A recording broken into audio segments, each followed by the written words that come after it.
साल 2024 की इंडोनेशियाई सबसे नई हॉरर फिल्म मौत आने वाली है अब रिलीज हुई। फिल्म ने रिलीज के सिर्फ कुछ ही दिनों में स्थानीय हॉरर फिल्म की टिकट बिक्री में पहला स्थान हासिल कर लिया। इसके डरावनेपन को देखकर कहा जा सकता है कि यह लगभग प्रतिबंधित फिल्म जितना खतरनाक है। तो जल्दी से अपने दोस्तों को टैग करें और इसे देखें। कहानी शुरू होती है हाई एनर्जी के साथ। एक महिला अपने 3 बच्चों को पालने के लिए एक जादूगर को बुलाती है और अपनी आत्मा शैतान को बेच देती है। जादू के रिवाज के खत्म होने के बाद उसकी नीची मछली वाली दुकान, जो पहले बहुत कम चल रही थी, कुछ ही दिनों में फिर से चालू हो जाती है। ग्राहक लगातार आते जाते रहते हैं। महिला उस पैसे से अपने 3 बच्चों को पालने में सफल हो जाती है, लेकिन वह कभी नहीं सोच सकती थी कि उसने अपनी आत्मा की कीमत पर जो कुछ भी पाया, वह 10 साल बाद अचानक कई अजीब और रहस्यमयी घटनाओं का सामना करेगा। पहली घटना उसकी मछली वाली दुकान में होती है। दुकान पहले ठीक ठाक चल रही थी, लेकिन अब व्यापार दिन ब दिन घटता जा रहा है। महिला की नजर में सब सामान्य लगता है, लेकिन बाहरी लोगों की नजर में यह दुकान गंदी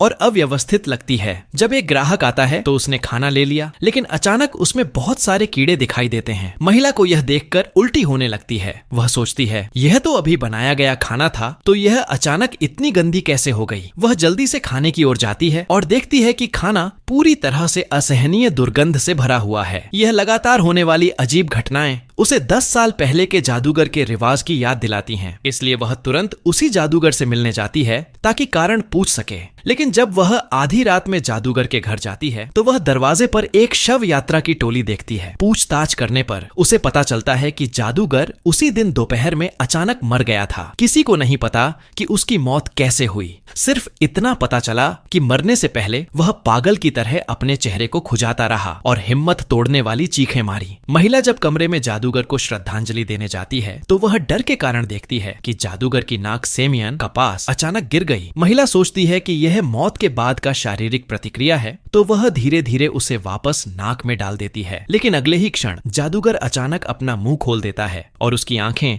सीधे महिला की ओर देखती हैं। महिला इस दृश्य को देखकर पूरी तरह डर जाती है। वह शव यात्रा की टोली को बुलाती है, लेकिन कोई जवाब नहीं मिलता। तो वह हिम्मत जुटाकर जादूगर की आंखें बंद करती है। लेकिन अगले ही पल जादूगर अचानक जीवित हो जाता है और महिला की ओर काली खून उगलता है। इस दौरान घर में उसका सबसे छोटा बेटा भी एक बहुत अजीब घटना का सामना करता है। शुरुआत में वह स्नैक्स खाते हुए अल्ट्रामैन देख रहा था, लेकिन देखते देखते अचानक तेज दरवाजे की खटखट सुनाई देती है। जैसे ही वह दरवाजे की ओर जाता है, दरवाजा अपने आप खुल जाता है। बेटा आंखें तरेरता है और देखता है कि सामने एक डरावनी महिला है। जब वह ध्यान से देखता है तो पता चलता है कि यह उसकी माँ ही है। लेकिन अजीब बात यह है कि वह कितना भी बात करता है, माँ कोई जवाब नहीं देती और बिना भाव व्यक्त किए कमरे की ओर चली जाती है। बेटा यह देखकर थोड़ी हैरानी में पड़ जाता है और माँ का पीछा करते हुए कमरे में जाता है। लेकिन जैसे ही वह चारों ओर देखता है, वह डर के मारे दरवाजा बंद कर देता है और तुरंत अपनी बहन के कमरे पर पहुंचकर सारी घटना बताता है। बातचीत के बीच फिर से दरवाजे की खटखट सुनाई देती है। बेटा तुरंत अपनी बहन के पीछे छुप जाता है, लेकिन उसकी बहन इतनी आसानी से नहीं डरती और धीरे धीरे जाकर दरवाजा खोल देती है। माँ धीरे धीरे सामने आती है और वहाँ कहानी का सबसे डरावना हिस्सा सामने आता है। जब उसने अपनी माँ को चूमा तो छोटे बेटे का दिल थोड़ा शांत हुआ, लेकिन सोचते ही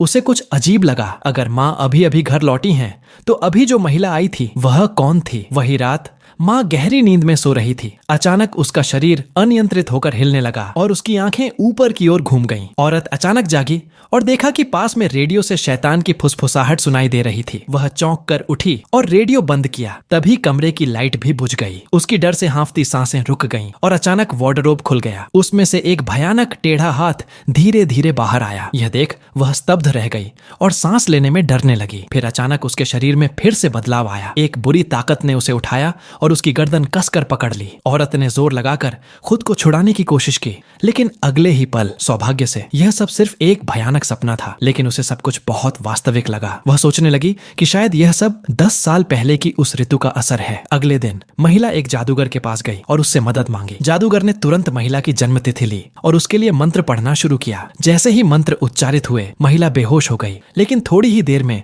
वह फिर जाग गई और उसकी आंखें अचानक बहुत लाल हो गईं। ओह महाराज, महाराज क्या हो रहा है? आपने मुझे डराया। जादूगर धराशायी होकर गिर पड़ा और मुंह से खून उगल दिया। महिला सोच रही थी कि अब शायद उसकी मौत तय है, लेकिन अचानक वह अपने सामान्य रूप में वापस आ गई। जादूगर ने देखा और समझ गया कि यह शैतान का चेतावनी संदेश है। अगर वह इस मामले में फिर हस्तक्षेप करता है तो उसकी मौत तय है। जादूगर ने यह भी समझा कि 10 साल पहले महिला के लिए किया गया ऋतु गलत हुआ था, क्योंकि उस समय जो जादूगर ऋतु कर रहा था वह कुछ समय पहले अजीब तरीके से मर चुका है। इसका मतलब है कि अब कोई शैतान को बलि नहीं दे सकता। शैतान बिना बलि के परेशान करने के लिए बाहर आ जाएगा। इसलिए उसने महिला को अपना निशाना बनाया। उसने कहा, फौरन अपने ऊपर जो चीजें हैं निकालो, देरी मत करो। यह आसान काम नहीं है। तुम्हें अपने ऊपर की चीजें देनी होंगी, या तो तुम्हारा पेट या तुम्हारा ज्ञान। महिला तुरंत जादूगर के घर गई और उसके रिश्तेदारों को खोजने की कोशिश की, लेकिन जब वह अंदर गई तो देखा कि वह जगह काफी समय से वीरान थी। कहाँ कोई लोग रह गए थे। जब महिला हैरान थी तभी पास के शीशे में एक काला साया दिखाई दिया। वह धीरे धीरे उसकी ओर बढ़ा। महिला को कुछ गलत महसूस हुआ और पीछे मुड़ी। जो उसने देखा उससे वह चिल्ला उठी। घर लौटकर महिला बिल्कुल बदल चुकी थी। उसके शरीर पर लाल घाव उभर आए थे और वह बहुत कमजोर हो गई थी। इतना ही नहीं, थोड़ा सा भी खाना खाने पर वह काले खून को उगल देती थी। यह देखकर छोटी बेटी इतनी डर गई कि वह तुरंत बड़े भाई को फोन करने लगी, लेकिन दूसरी तरफ से कोई जवाब नहीं आया। समय बीतते गया और महिला की हालत दिन ब दिन खराब होती गई। यहाँ तक कि पहले जो बहुत ही चंचल और खुशमिजाज भाई था, वह भी इस समय पलक झपकते ही बिस्तर पर बिना खून के पडड़ा हुआ था। चाहे श्योमी उसे कितनी भी पुकारे, वह बिल्कुल भी प्रतिक्रिया नहीं दे रहा था। इसलिए श्योमी को फिर से बड़े भाई को कॉल करना पड़ा। खुशकिस्मती से इस बार एवी ने फोन उठाया और तुरंत घर की तरफ दौड़े। लेकिन जब वे कमरे में पहुंचे तो उन्होंने देखा कि माँ और भाई पहले ही गायब थे। सिर्फ अजीब सी आवाजें लगातार कानों में गूंज रही थीं। वे सभी आवाज की तरफ गए और अंततः माँ और भाई को बाथरूम में ढूंढ निकाला, लेकिन पहली नजर में ही उन्हें बहुत डर लगा। कमरे में लौटने के बाद माँ की चेतना आखिरकार वापस आ गई और उसने सभी चीजों की पूरी कहानी श्याओमे और उसके भाई को बता दी। लेकिन उसने एक बात कभी नहीं बताई थी। वह बताती है कि उस साल की उस रिचुअल में एक अजीब नियम था। जब रिचुअल शुरू होता है तो किसी को भी दानव को भेंट देना पड़ता है। अगर दानव को भेंट नहीं मिलती तो वह माँ के बच्चों को ले जाएगा। इसी वजह से पिछले कुछ दिनों में भाई को इतनी अजीब घटनाएं झेलनी पड़ी। लेकिन अब एकमात्र दान देने वाला जादूगर मर चुका था। यहाँ तक कि जादूगर के परिवार वाले भी गायब हो गए। अब बचा हुआ एक ही तरीका था, किसी बड़े और अनुभवी गुरु को ढूंढना जो माँ के लिए शुद्धिकरण रिचुअल कर सके ताकि दानव को भगाया जा सके। तीनों ने यह सुनकर अगली सुबह कुछ भक्तों को ढूंढा और उनकी मदद से गुरु के पास गए। वे पहले गाड़ी से एक जंगल तक पहुंचे, फिर माँ को लेकर जंगल की गहराई में चले गए। जैसे ही गुरु के घर के पास पहुंचे, उन्होंने ईमानदारी दिखाने के लिए प्रार्थना करना शुरू किया। लेकिन प्रार्थना शुरू होने के थोड़े ही समय बाद माँ का शरीर फिर से अजीब तरह से बदलने लगा। भाई ने महसूस किया कि कुछ ठीक नहीं है और पीछे देखा तो उसने देखा कि वह भयानक दानव माँ के आसपास मंडरा रहा है। बाकी लोग प्रार्थना में व्यस्त थे और खतरे का एहसास तक नहीं हुआ। कुछ समय बाद श्याओमी ने अंततः महसूस किया कि कुछ गलत है। माँ जो पहले जमीन पर पड़ी थी और शांत थी, अचानक गायब हो गई। यह देखकर उन्होंने तुरंत अलग अलग ढूंढना शुरू किया। कुछ समय बाद माँ को पास ही पाया, लेकिन जब माँ ने मुड़कर देखा तो वह अब दानव की शक्ल में बदल चुकी थी। उसकी आंखों की पुतलियां काली थीं, चेहरा भयानक था और उसके दांत सड़ चुके और बदबूदार थे। अभी वे प्रतिक्रिया देने भी नहीं पाए। वह अचानक एक व्यक्ति पर कूदी और उसे मार डाला। यह दृश्य देखकर एक अन्य भक्त डर के मारे कांपने लगा और चुपचाप खड़ा रह गया। जब दानव उसके पास धीरे धीरे बढ़ी तो वह भागने की कोशिश की, लेकिन दानव ने उसे पकड़ लिया और उसके शरीर पर जोर से हमला किया। सारी जंगल में चीखें गूंजने लगीं। अवे और एक अन्य भक्त आवाज सुनकर आए, लेकिन उन्होंने केवल 2 खून से सने शव देखे। जैसे ही वे दुखी हुए, दानव चुपचाप भक्तों के पीछे फिर से प्रकट हो गया। जब अवे को एहसास हुआ तो जमीन पर एक और शव पड़ा हुआ था और दानव फिर गायब हो गया। उसने श्याओमी और उसके भाई के सामने महिला का रूप बनाकर घुटनों पर बैठ गई। श्याओमी ने देखा और स्वाभाविक रूप से उसकी तरफ आकर्षित हो गई। लेकिन जब दोनों पास आए तो वे पहले से ही दानव के जाल में फंस चुके थे। दोनों आगे भागने की कोशिश करने लगे और दानव पीछे से पागल की तरह पीछा कर रहा था। लेकिन तभी भाई अचानक गिर पड़ा। दानव ने तुरंत उसकी टांग पकड़ ली और जोर से पीछे खींचने लगा। श्याओमी तुरंत मदद के लिए आगे बढ़ी, लेकिन दानव ने उसे एक थप्पड़ मार दिया और इस महत्वपूर्ण समय अवई समय पर आ गया। आया और राक्षस को रोका। इसके कारण छोटा भाई भागने में सफल हुआ, लेकिन वह सिर्फ एक सामान्य इंसान था, तो वह राक्षस का मुकाबला कैसे कर सकता था। थोड़ी देर बाद अवई को राक्षस ने गले से पकड़ लिया। हालांकि उसने पूरी ताकत से कोशिश की, लेकिन कोई फायदा नहीं हुआ। सौभाग्य से उसी समय एक छड़ी अचानक प्रकट हुई और राक्षस को बेहोश कर दिया, और जो उसे बचाने आया था वह वही मास्टर था जिसे वे ढूंढ रहे थे। मास्टर ने स्थिति का निरीक्षण किया और तीनों ने समझा कि माँ का शरीर पूरी तरह से राक्षस के कब्जे में है। अगर वे थोड़ी देर और दे देते तो तीनों भी खतरे में आ जाते। अब एकमात्र उपाय था मास्टर की कब्र से थोड़ी मिट्टी और ईश्वर के जल वाला नारियल लेकर माँ के शरीर से राक्षस को पूरी तरह निकालना। इसलिए अवई ने दोनों को माँ की देखभाल के लिए छोड़ा और खुद उन दोनों चीजों को ढूंढने गया। जाने से पहले मास्टर ने उसे एक बोतल पवित्र जल दी ताकि खतरे के समय अपनी सुरक्षा कर सके। अवय कब्र में पहुंचा और सफलतापूर्वक जादूगर की कब्र खोजी, लेकिन जब उसने मिट्टी उठाने की कोशिश की तो वह नहीं उठा। अवई हैरान था। जब उसने ध्यान से देखा तो देखा कि जमीन पर कीड़े भरे हुए हैं। वह भय से कांप उठा। इसके अलावा उसके सिर पर तेज दर्द होने लगा, जैसे कुछ उसके ऊपर दबा हो। लेकिन माँ के लिए उसने दर्द सहा और पूरी ताकत से मिट्टी खोदी। अगले ही पल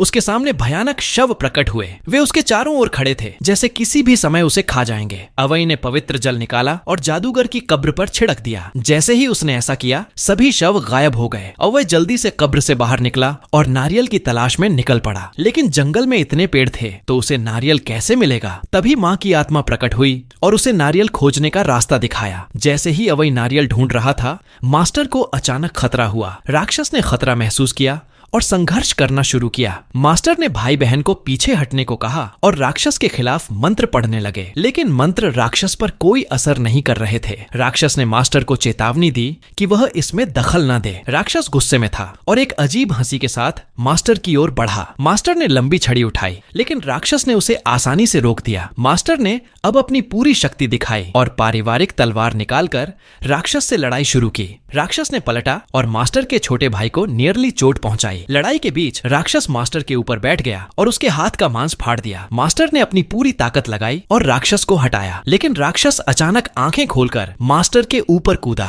मास्टर ने फिर तलवार उठाई, लेकिन राक्षस ने सीधे उसे छेड़ा और भयानक चोट दी। भाई बहन डरकर कमरे में भागे, लेकिन दरवाजा खुला नहीं। कोई रास्ता न देख छोटी बहन ने भाई को गोद में लिया और मरने का इंतजार किया। भाई बस माँ को पुकारता रहा। यही आवाज माँ के शरीर में आखिरी चेतना को जगाने वाली थी। लेकिन थोड़ी देर बाद राक्षस ने फिर माँ के शरीर पर कब्जा कर लिया। उसने तलवार उठाई और भाई बहन पर हमला किया। सौभाग्य से अवय समय पर पहुंच गया और अपने परिवार को बचाया। लड़ाई के बीच घायल मास्टर ने नारियल खोला। राक्षस को खत्म करने के लिए उसने मंत्र पढ़ते हुए नारियल का रस अपने हाथ पर डाला। फिर उसने नारियल का रस राक्षस पर फेंका। राक्षस को चोट लगी और उसने दर्दनाक चीखें दी। मास्टर ने पीछा किया और फिर से रस फेंका। अंततः राक्षस माँ के शरीर से बाहर चला गया। इस घटना के बाद परिवार शांत हो गया। राक्षस ने उन्हें और परेशान नहीं किया, लेकिन माँ, जो राक्षस के अत्याचार से गंभीर रूप से घायल थी, दुर्भाग्यवश इस दुनिया से चली गई। सौभाग्य से माँ ने मरने से पहले छोटे दुकान को अवई और श्याओमी को सौंप दिया। भाई बहन बच गए, लेकिन कहानी यहीं खत्म नहीं हुई। ठीक है, आज की कहानी बस इतनी ही। हम अगली बार मिलेंगे।